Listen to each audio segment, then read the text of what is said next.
Now, all of us are familiar with Hollywood and the movie industry, but do you know how Hollywood originated and how it became a movie making mecca? There's a very interesting story behind it. I'm going to tell you that story here in this short video. It all goes back to a group called the Motion Picture Patent Company. Now, this was a collection of major movie studios in New York and New Jersey, which at the beginning of the movie industry, that's where all films came out of, was New York and New Jersey. Everything was centrally located there.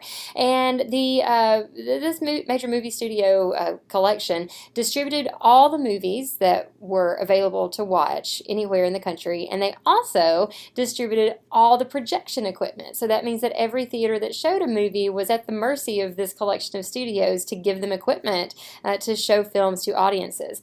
And these studios got together and decided that they wanted to essentially run a monopoly in the industry, and they decided that only members of the MPPC could make movies. So independent startup film studios, which there were some of those at the time, were essentially shut out. If you weren't part of this group, then it doesn't matter how great your movie was or how many people wanted to see it. They wouldn't necessarily give you the equipment or projection equipment or the means to do it. Now, this made the independent filmmakers extremely angry, so they revolted. And they said, you know what, we're going to get together and form our own little group. You can't essentially do this to us. We're going to combine our forces and figure out a way around this. So what the independent filmmakers did was look for somewhere completely different than New York and New Jersey. They said, you know what, if we're going to relocate, let's go somewhere warm. Let's go somewhere sunny. Let's go somewhere near a coast with a low cost of living. And that location ended up being Hollywood, California. Now, I know that you're thinking, wait a minute, let me go back to my slide. Hollywood does not have a low cost of living. Not now, but back then it did.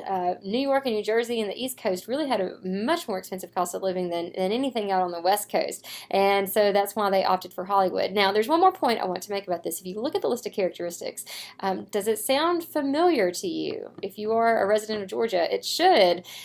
Georgia is becoming the new Hollywood. I have some colleagues who work in the film industry here directly in Cobb County and other major metropolitan Atlanta areas, and it is amazing how many films are made in Georgia today. The film industry is huge here, primarily because it's cheaper here in a lot of ways just to live and set up shop. The state of Georgia offers a crazy good tax incentive, up to 30% tax incentive to studios that produce movies and entertainment media here. So that's another big attracting factor. It's generally the weather's good, and we have a lot of sunshine, and we are near the coast. There's also a pretty diverse terrain here in Georgia. We've got beach, we've got mountains, we've got wooded areas, we've got cities, we've got suburbs, we've got older neighborhoods, newer neighborhoods, you name it. Georgia basically has it. So we are the prime ideal location for many movie makers today. And if you're interested in working in the film industry, you don't have to go to New York, you don't have to go to Hollywood. You can stay right here in Cobb County and work in the film industry. Pretty cool, huh? If we move on and talk a little bit about Hollywood and the star system, the creation of Hollywood actually created the star system that we know and love today. Stars evolved because people kept seeing the same people in films, and they wanted that. They wanted to see their favorite actors and actresses in more films. We also saw the rise of movies with very questionable moral content in them. Lots of young, attractive Hollywood celebrities, new to the celebrity culture, getting in trouble and causing scandals and fueling tabloid reports. Politicians really started to get concerned about movie content around this time because we saw the proliferation of sex and drugs and a little bit of violence, not anything near what we have today, but we started to see more morally questionable content in the eyes of the government.